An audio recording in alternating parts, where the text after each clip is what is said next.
The following program is closed captioned for the thinking impaired. In a time of fear, in an age of uncertainty, only one can save the universe. Coming to theaters this January, from the director who brought you Kangaroo Jack, the species that brought you The Godfather, and the solar system that brought you the planet Jupiter, comes the biggest epic ever to hit the silver screen. All hail King Henry the Ape! Don't you mean eighth? No, ape. See? Yes, Henry the Ape. He beheads his wives and he's a monkey. Starring Jack Nicholson as the Pope. Get your freaking paws off my religion, you damn dirty king! Ozzy Osbourne as his loyal subject. Those monkeys taking over the planet. I don't know. And introducing Keanu Reeves as Henry's son. Ooka Ika. Ooh, I'm a monkey. Ooh. Whoa, dude, I'm totally a monkey. And coming this June from the same studio, it's the sequel. This time, Henry must go to a time called the future and a place called Hollywood. Starring Verbal Exposition Guy as himself. The Earth is being attacked by evil space monsters. There's only one way for you to disguise yourself. You've got to become an actor. Quentin Tarantino as the director. Let's take Uma Thurman, make her one of Henry's beheaded wives, make her mostly naked, bring her back from the dead. We have her get revenge on the monkey, throw in tons of pop culture references, and make lots of money. I think he's inside my brain. Fucking excellent! And Arnold Schwarzenegger as the governor of California. I don't feel as though that term governor will be completed unless I start with the monkey.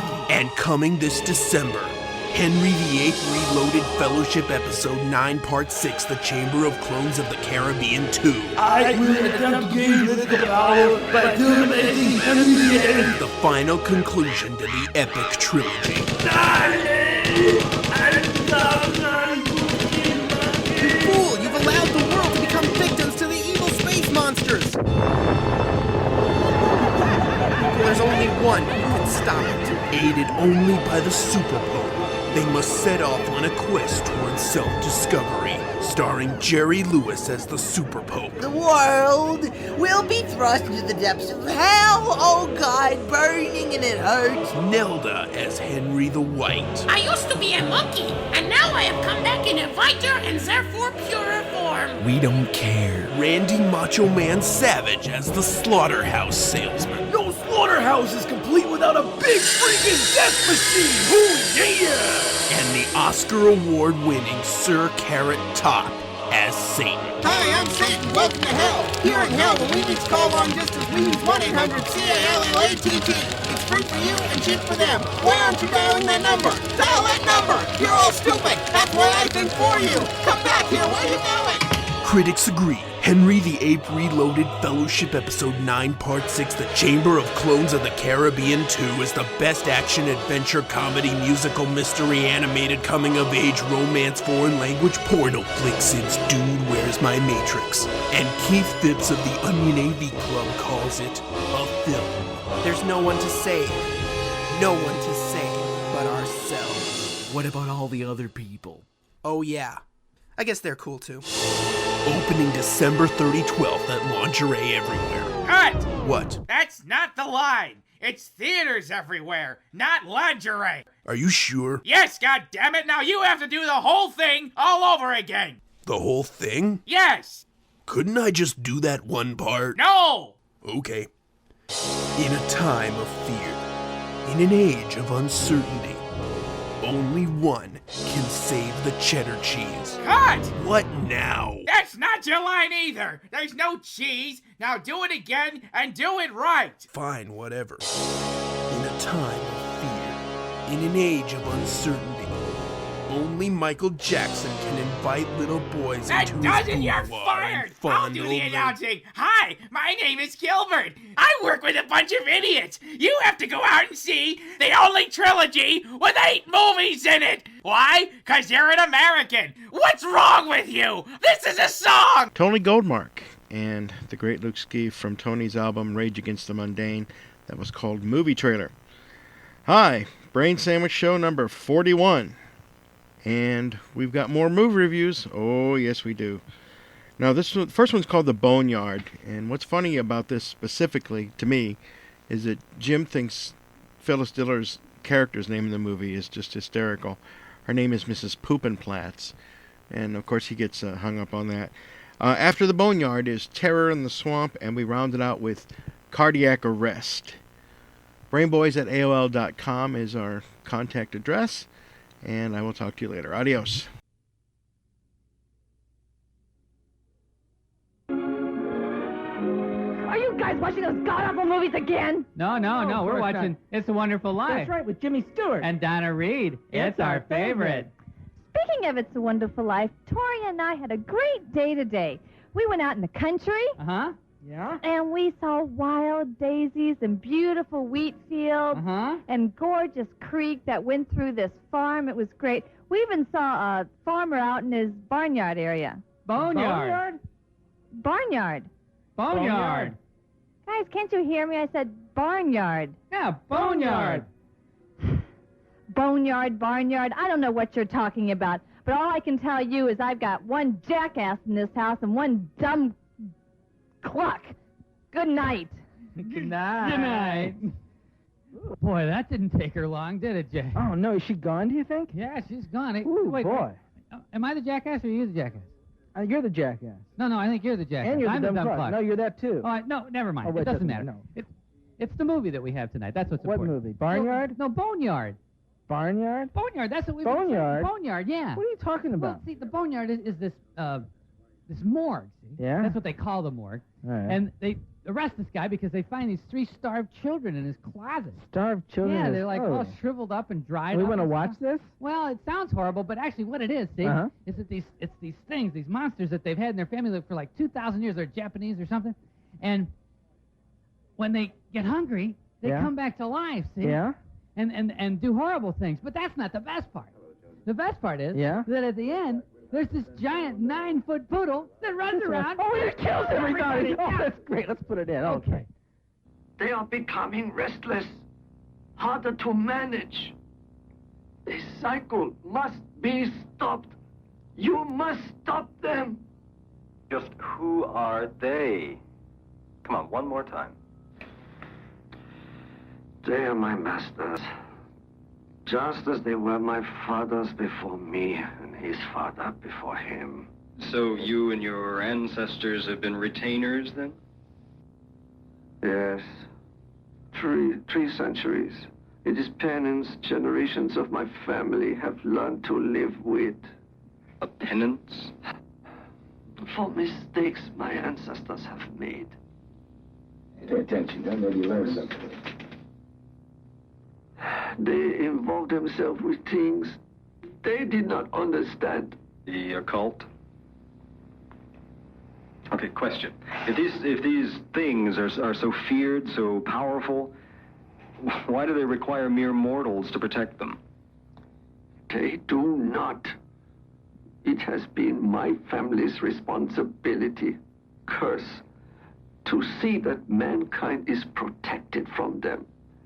You see, if they are not fed, they will feed. But the bodies they found were dead, Mr. Chen. They weren't any threat to anybody. They are Kyoshi, the undead. When they are full, they can play possum very well. Very well indeed. That's right, Jay. They can play possum very, very well indeed because they look dead. And this is the Boneyard, Jay. A wonderful, well, not wonderful, but it's a fine movie with some great stars in it, Jay. Especially, not a cameo, but a major character, Phyllis Diller as Miss Poopinplatz. Jay, I mean, how long has it been since you've seen Phyllis Diller in anything? I've never seen her in anything, so. And there's a reason for that, Jim. Well, I think so. But she was really good at this, and you'll see later on. We'll play a little scene where she makes her grand entrance. But she's wonderful. Norman Fell, Jay, who's been in everything. I mean, he's just been around forever. And Ed Nelson, who also just pops up in everything. But we couldn't think of who it was, but we've seen him 100 times. And it was Ed Nelson as the detective. So it has a lot of good people in it. And, of course, a wonderful producer in Philip Smoot. Who's Philip Smoot? I don't know. I just like the name. It's a Smoot point. Philip This is Smoot. fine. It is I a know. Smoot point. Yes. Okay. That's But- all you can see. I know this is a bad movie because every time it's a bad movie, you resort to looking at stupid names, bringing up these ridiculous names of people One in there. stupid because name, There's I- nothing else in there that's any good. I can't even hit one stupid name. Well, you've done it. I don't mind the stupid names, but there's nothing good about the movie. Oh, of Even course Mrs. there- Poopenplatz Jay, can't save this. How can you not like Mrs. Poopenplatz? You'll see in a minute. But anyway, so these things, I don't even remember what he called them. They're the Yamazamis or something like that, whatever they are. Anyway, they look like small children for all practical purposes they're ugly, they're horrible. I mean, there's one now. They're taking the covers off. They're just awful looking. They're like dirty and nasty. Of course, they've been living for 300 years, so Actually, I guess they've been I'd look dead for pretty- 300 years. Yeah, They've- so I look honestly. pretty nasty too. But and then they're all around and they can't figure out. And they have this psychic on the case, and suddenly she starts seeing these visions of these things running around. And of course, she goes down there and they've come back to life. And of course, there's 2 or 3 people dead already, and it goes on from there. And it's just wonderful, Jay. It's not a great movie, but it's a good movie. You're right about that, Jim. It's not a great movie at all. There was really nothing redeeming about it. I mean, I can't even think of anything good about the movie, with the exception of the end. And actually, if they'd have taken the end, we'll talk about that in a minute. Yeah. But if they'd have taken that part and made the entire movie out of that, what All happened right. at the end, it might have been passable. All right, look, I can't believe you didn't like Poopenplatz. We might as well do it now because there's not a whole lot to play because It's a they're- terrible they're- movie, that's because- why. well, I'm not going to say that, but there isn't a whole lot to play. But she's wonderful. You'll see. Here it comes right here. Bad dog. Doesn't Baby Wavy recognize Lieutenant Jersey? See? Just give us the tags, will you, Miss Poopenplatz? You authorized? Okay, I agree with you, Jim. That one scene is okay, and when she comes on and she's go through the Isn't she great? Poopenplatz business, but it's a one-line joke, and once that's over, the rest of the movie, she's really repulsive.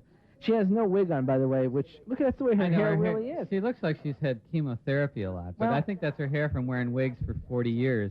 Yeah, and I don't think that any of the facelifts or stuff that she's had done has really helped that much. You don't see any lines or anything like around her face, like stitch marks or anything. Do you see those? But she's awful looking. She just looks Well, yes, terrible. she is, but she looks like a Miss Poopenplatz. That's what I like, that grating voice. It's a great character for her. Oh, it's a disgusting character. It's awful. I mean, it's really disgusting. Not just the way, the guts being ripped out and the heads being chopped off. Even like this next scene coming up. It's just the lines themselves are repulsive, and it's even more repulsive when she reads them. Listen. Okay. Sorry, babe. Not allowed in the boneyard. Pardon? It's a morgue. It's kind of a new nickname. And well, it beats the stinkhole. Oh, boy. Last year, we had one overripe customer in here, a floater. When they cut into him downstairs, the pus was oozing all over the place. We couldn't get the stink out. It was. Hey, just line us up for a viewing room, huh? Oh, that's lovely, You're right, Jim. Jay. She does have great lines. You're It's not a absolutely right. great. It's a repulsive. It's awful. Oh, the image it's awful, and It's she just disgusting, looks isn't so it? disgusting too. It's almost too real. She's too creepy. Well, maybe so, but I like her. I mean, it may be a one-line joke, but Poopenplatz just fits her so well. Well, all right. There's nothing else, Jay. You're There's right. Nothing else in the Absolutely movie right. except for the ending. That's right. So let's get to the ending because it's so wonderful. It is just so wonderful. It's like that other movie we watched where it was just boring. Then all of a sudden that ending turned the whole movie around. Remember we I ended up know. giving it 5 I remember that was lobotomies? House at the Edge of the Yes. Park. I know, but I still this so ending good. did not turn it into 5 lobotomies. It didn't really lift it above 1. But let's talk Well, about no, it. but okay. All right, so they're these things, these baby creature, whatever they are, these Japanese things, are chasing them all over the place, and chomping on this one and sucking on that one, and they're just running through the ductwork and everything, and it's just going nuts. And there's like Poopenplatz and the detective and his partner And the psychic. and this other one. Oh, this is a great part, Jay. They bring this poor woman in because she's tried to electrocute herself, right? And they think she's dead. And they put her on the autopsy table and go to open her neck up to find out, and she sits up and screams. And Another delightful scene, a classic It was a scene. great scene. Well, anyway, it's. Don't forget the poodle, Jim, who's there with them. I'm not forgetting the poodle. I purposely left him out because he's so wonderful. But the detective's partner and this woman that was electrocuted end up having this love affair. Well, not an affair, but they get to like each other. Of course, later that they're going to get married and stuff and have these children, and and they'll all have hair that stands on end. But she's got a big scalpel wound in her Well, I neck know that she bleeds does. through the whole movie. I know. It wasn't too bad. But so what happens is that they're battling these things, and one of them grabs Miss Poopenplatz. It's going to die or something, and it grabs this hunk of scalp off its head and shoves it in her mouth, and it's got that. It looks like that like slime stuff that you could buy, from the Ghostbusters, accessories and stuff. Looks like your hash They browns. slime. They stuffs it in Poopenplatz's mouth, where she starts gagging, of course, and choking and spitting it out. Well, she's gagging for like 10 or 15 minutes, and then all of a sudden they turn around, and this is what they hear.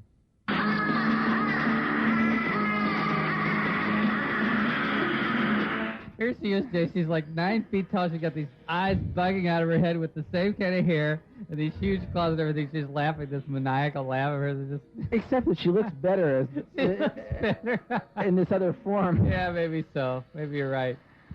But it gets better after that, doesn't it, Jay? And I'll let you tell this, because I know this is the only part of the flick you like. So. Well, the same thing happens, Jim, to the poodle, to Fluffy or Foozy or whatever his name is. One of the little creatures shoves some skin into his mouth, or he laps up some. He laps it up, yeah. Oozing And that was skin. disgusting. Oh, it was This pretty awful. dog goes up and just eating this stuff that looks like brains or something. So he leaves. The dog leaves, and right at the end, of course, when everybody thinks that they've been saved and it's almost the end. All of a sudden, the doors fly open, and in comes the 9-foot poodle, and it's like Poodle's got, attacking. like arms like Popeye. That's right. And of course, the bow, which was the little bitty bow, which was around its head, has now gotten to be a huge bow. And bow, which is amazing. It is isn't amazing. It? I guess that stuff that he ate made the bow they're look big too. electrocuting Miss Poopenplatz right now. That's another lovely scene, Jim. Yeah, you can get him if you electrocute him. But actually, I mean, the movie was so bad. What I don't understand is why they just didn't have the poodle run around for the whole movie. I mean, it might have been kind of funny to have this poodle just running around terrorizing the neighborhood. They probably would have, yeah. Actually, the poodle could have come in our backyard, and Gene would have made me go out and clean up after it in the backyard. She always giant. Yeah, I know. See, that would have been that would have been a horrifying. What was interesting, Jay, is like in Night of the Living Dead, it was shoot the brain, kill that ghoul. But in this one, these are the undead too. But in this one, it's shoot the heart and kill that ghoul. They thought that the horror or the evil rested in the heart. Well, obviously, we have heterogeneous ghoulness here, not. These ghoulness is not homogeneity in ghoulness. In the ghoul pool. That's right. So to speak. That's right. Well, anyway. That's actually not a bad name for a movie. The ghoul pool? Well, maybe so. But anyway, so the movie goes on, and they're battling the poodle, and they think they've blown it up, right? And of course, like all movies these days, it's coming back again, right? It's not anything surprising anymore. But the end is kind of cute. And I think you might like it because it relates back to a scene earlier with Miss Poopenplatz. So the psychic, who's already been blown up once by this gas leak, and they thought they got the poodle, and she survived that one, is fixing a pipe bomb to the door to try and catch this giant poodle and blow him up again. Well, the poodle sneaks up on her. It's a 9-foot poodle with claws like stiletto toes and scratching along the floor, and it sneaks up on her, right? And so it knocks her down, and the pipe bomb's lit. And it's next to her, so she starts going, here, Poops, Floops, Floozums, or whatever the dog's name is. Here, Floozums. And the dog finally, sees this thing she's made, gets this real cute look on her face, like, oh, okay, I'll play. And she goes, fetch, and throws the pipe bomb. Of course, the poodle catches it, blows the poodle up and the psychic again, and she survives this one.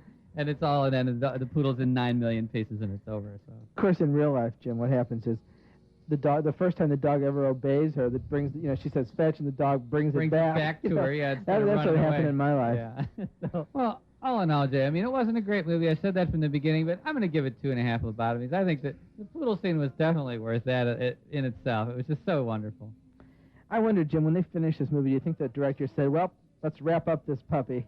Isn't that what they always say? Yeah, I think that's probably what they say. Isn't that a term? Yeah, well, it's for somebody, I don't know. You've heard that, haven't you? I'm sure. So everything is this puppy now. I know. I'm a tired puppy and stuff like that. Whatever it is. Definitely the movie's a dog. There's no doubt about that. The dog's name was Binny, by the way. Michael Watt was in this trainer's name is Tammy Bowers. That's pretty good. What's good about Tammy Bowers? Bow Wow? Come on, Jim, Jay. one lobotomy. You're stretching for it again. This proves it's a bad movie, Jim. Every time you start looking for stupid names to beef up your argument, it just proves it's a bad movie. I can't help it, Jay. I love them. Oh, well. Thanks to Star Video at 3143 South Grand. It's been so long I don't remember. They're just south of Arsenal. And that's it for the St. Louis Brain Sandwich Movie Review.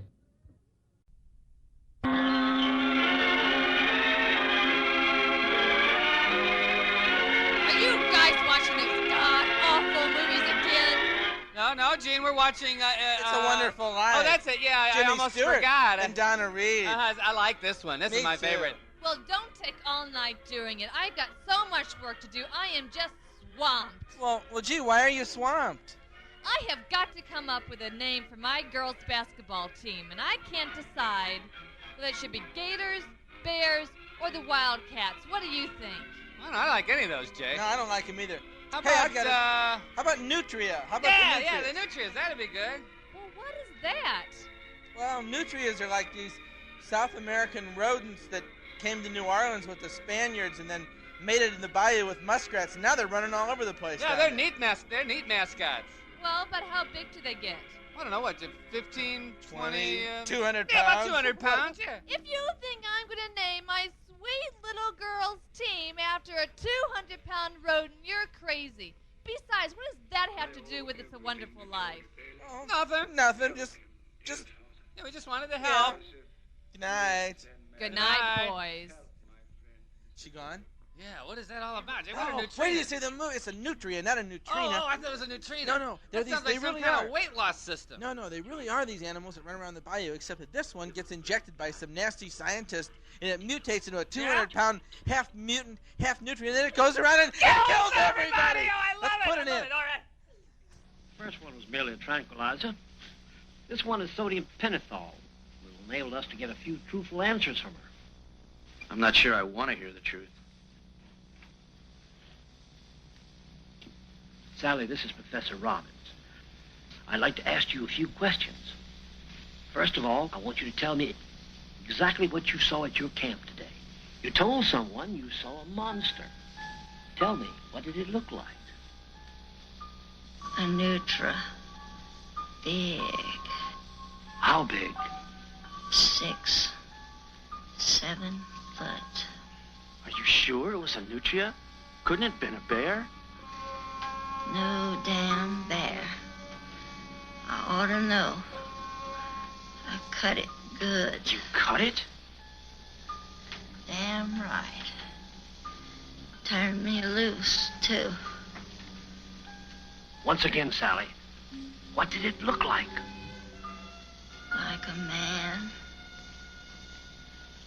Like a Nutriman. I've heard enough. Jay, and I've had enough too. I mean, I can't believe this movie.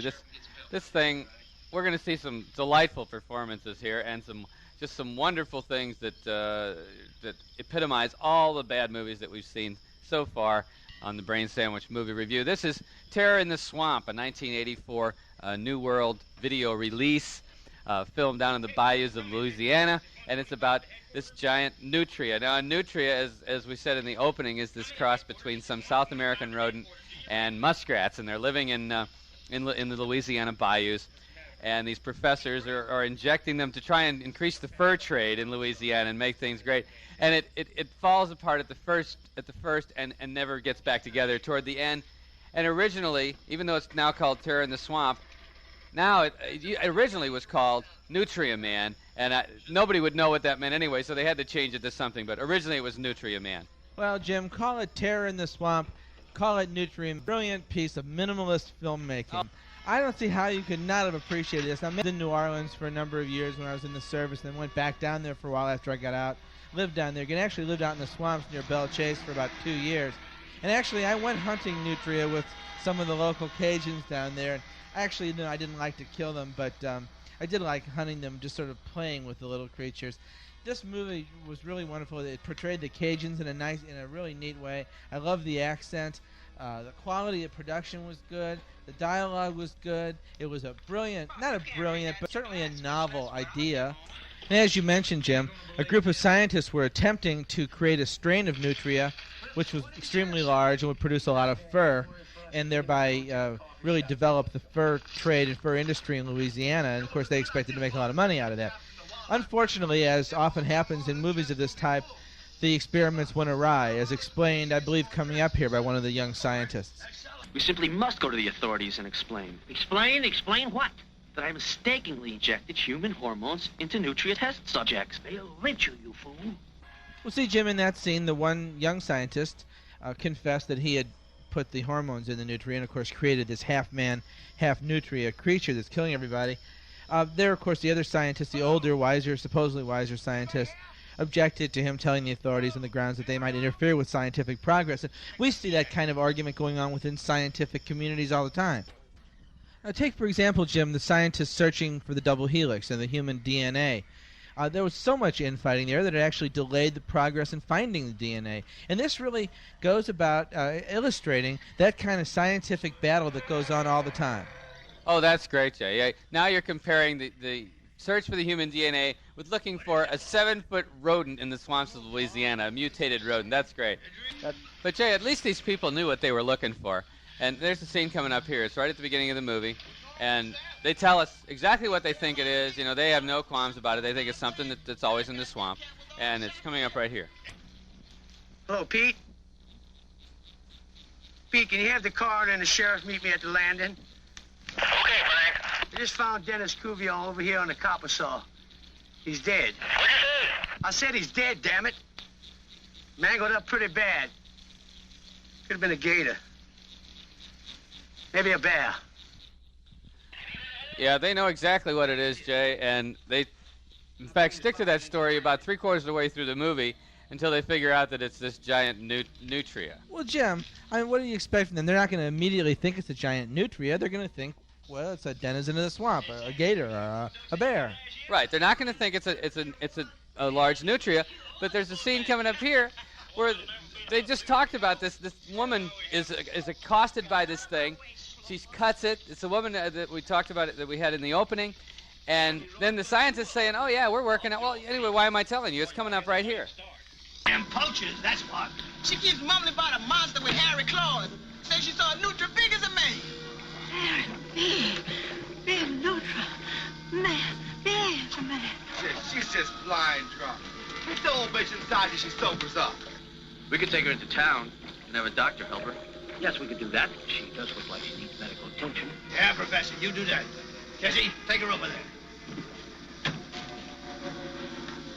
Papa Joe, our experiments are approaching a critical stage.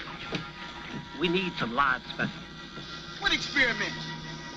At present, we are experimenting with nutrients. It's our hope to breed a bigger and better variety in order to give a larger pelt to the trappers who sell to the fur companies.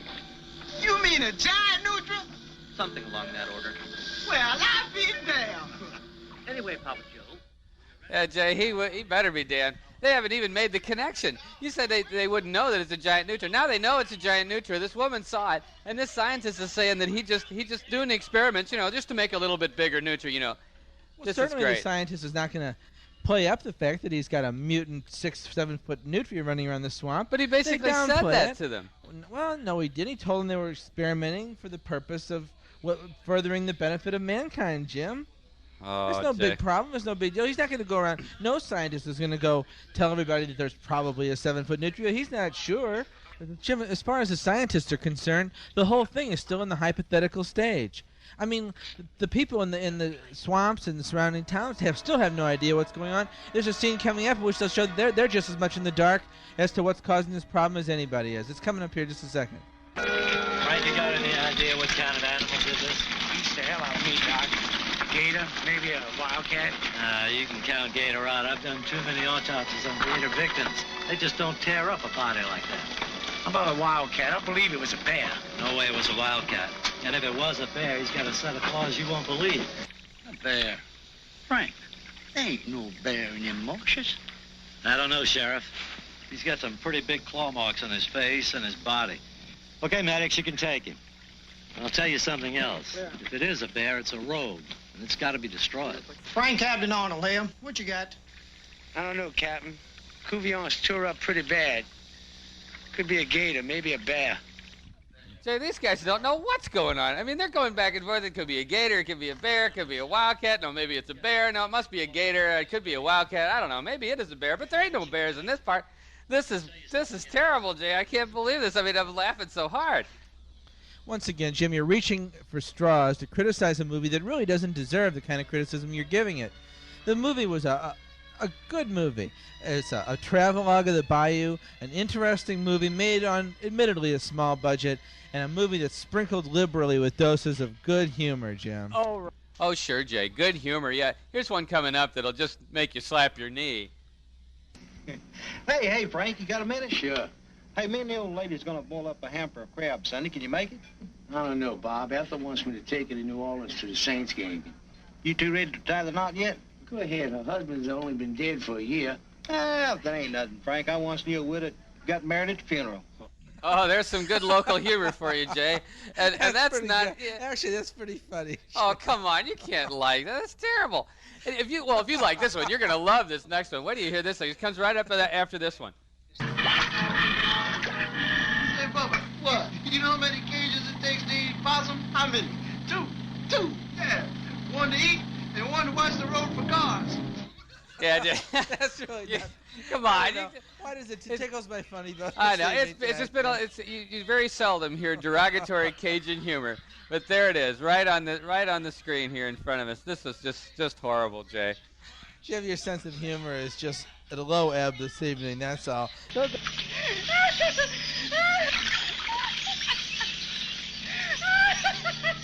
See, she thinks it's funny, Jim. Yeah, but she thinks people drowning in quicksand is funny. I mean, Jay, this is just bad. I'm going to give it 2 lobotomies. I mean, there were some things I liked about it, but it's for the most part, no. It's not something I would watch again. Well, I suppose I saw more in this movie than you did, Jim. 4 strong lobotomies for me. This was a good one. Okay, I just have one more comment. It's not going to be an argument like last week. I'm not going to start that again, but I have one more comment, and it's coming up right here at the end. Damn, Frank. What do you think that thing was? I don't know. But I sure hope we've seen the last of its kind.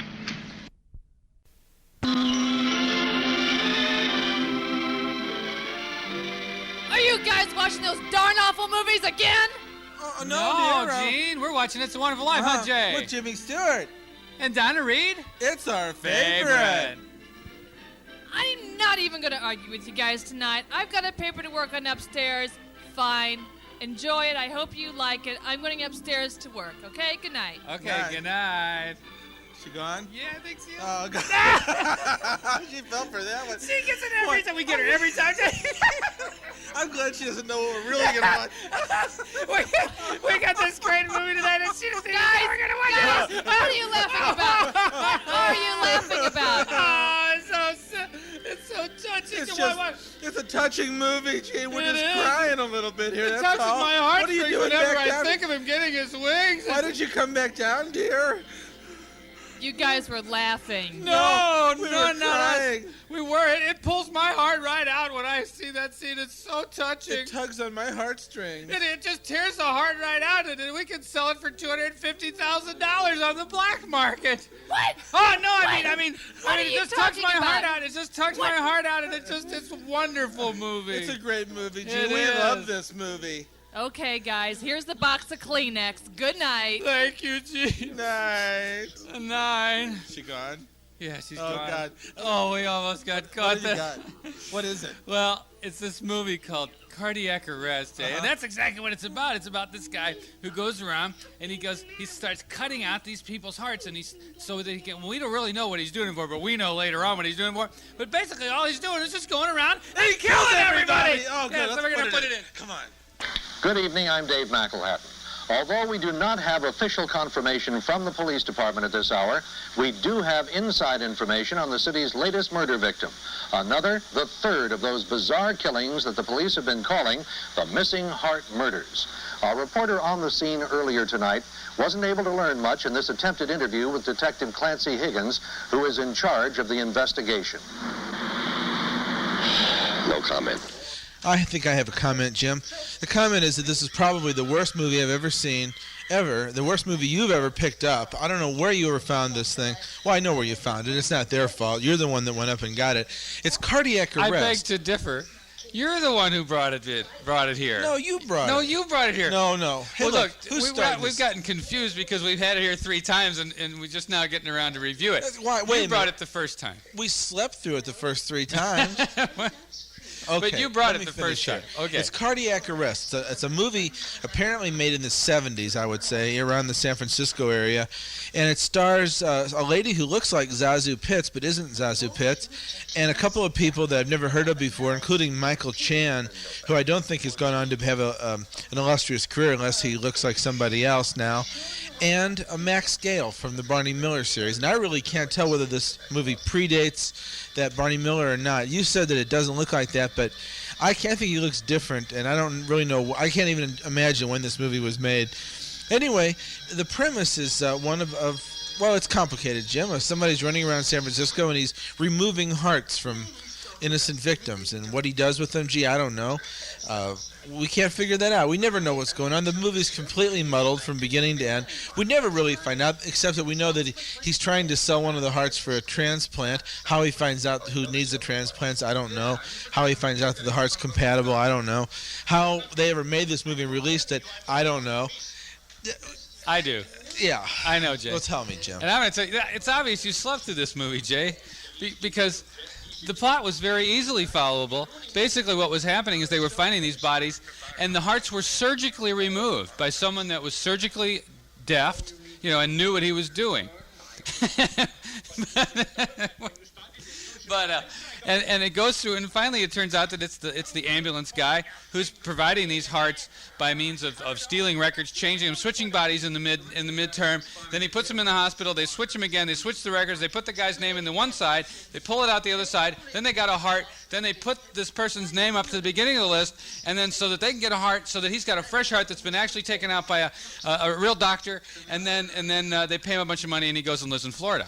Oh, gee, Jim. See? Now I understand. It's simple, isn't it? Well, I can't imagine why this didn't win an Academy Award. I don't either, because it was great. Give me a break. But I hated this movie. So did I. Yeah, I just want to tell you that. After going through all that, I understand nice. what happened. But you know why I hated this movie? Why? Because of one thing, Jay. I figured we were duped. We were duped. We were cheated. We were robbed. We were fooled. This movie was purported to be, a guts and blood, cut them up, good slasher movie. We didn't see one heart cut out, not even in the hospital scenes, not even a surgical operation. We didn't see eyes gouged out. We didn't see noses pulled off. We didn't see any tongues pulled out. We didn't see any limbs cut off. Okay, I think I get the picture. None of this. You know what this was?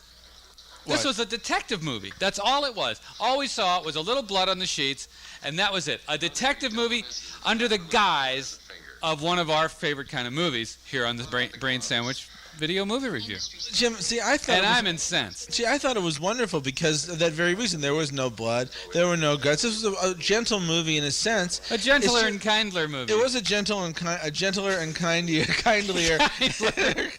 movie, Jim. But the thing was, it had bad acting, bad production, bad scripting, bad photography, bad directing, I didn't bad think editing. that. It had bad everything. I don't think that's true. The I don't think plot that's itself fair. was all right. As a detective story, I think it held up pretty well, but not as a slasher movie like we're used to looking at.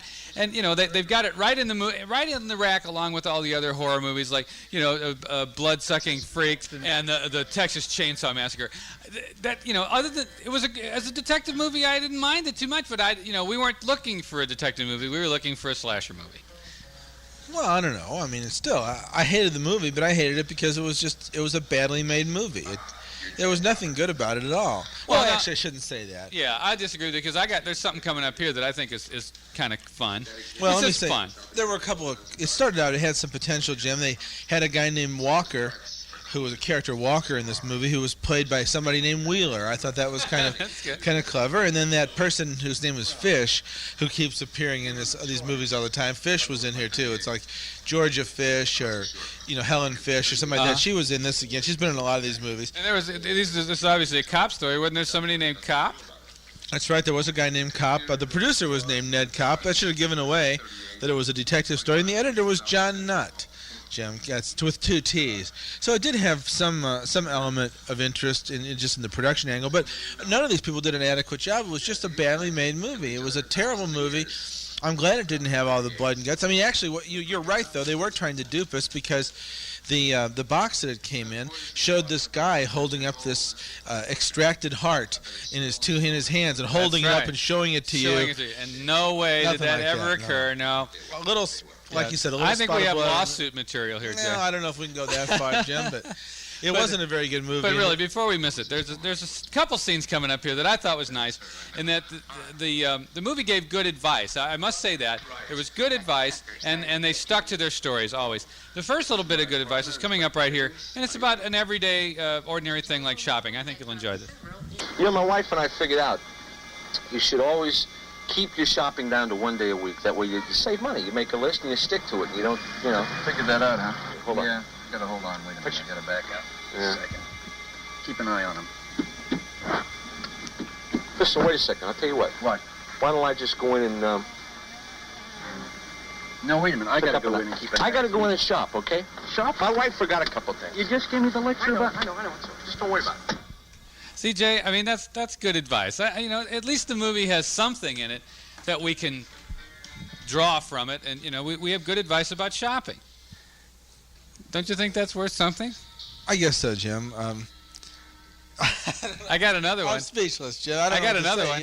You got me. I don't know what to say. I got another one. Okay, There's let's hear another it. one coming up. Let's hear it. Can you believe it? 2 right in a row like this? Can't believe this should be an educational movie. See, I Jim. know you were asleep through the whole movie. You didn't see these. But I did with Why my doesn't sharp the Army- eye. The Army should use these for basic training. They Jim. should. They're They so should. informative. It's coming up right here. This one is about, you know, sticking to your guns. You know, always doing the right thing, you know, because that's what the rules are. Okay. That's one of my favorites. Doctor, could you answer a question? What's this? This is a medical history record. Yeah, that's what it says. I just happened to find it sitting in the machine there. I was wondering if... Oh, really? I don't know what it was doing there. We don't copy these. These are confidential. We use that for billing. You mean you didn't have this copy? No, certainly not. No. We only do that under extraordinary circumstances. Doctor, could I borrow this for a couple of days and bring it back? Why don't you make a copy? Right. Okay, all right. I have to admit that's I got a it's point, good. huh? Okay, you got a point. It's Isn't a that good good? scene. I still don't think it's going to make the top 10 of educational Well, films for the year. maybe though, Jim. not, but I liked it. You got to find some redeeming things in these movies, even if they're just terrible. I'm glad you And could have- find them because I couldn't find any Yeah, of them. well, you know, I obviously look deeper than you do. It's my New Year's resolution, Jay. I'm looking deeper into these movies now. No problem. And I'm coming up with this good stuff, right? Yeah, it's great, Jim. I guess I'm not doing my job because I just thought this movie sucked. Well, you're basically right. I mean, but I did find a couple of tidbits that I thought were worth having our listeners listen to. I thought that was nice. Can we stop now? This is We really can stop now. It's a bad movie. Okay, it is a bad movie. Yeah. Half a lobotomy. Yeah, I think that's good enough. Okay.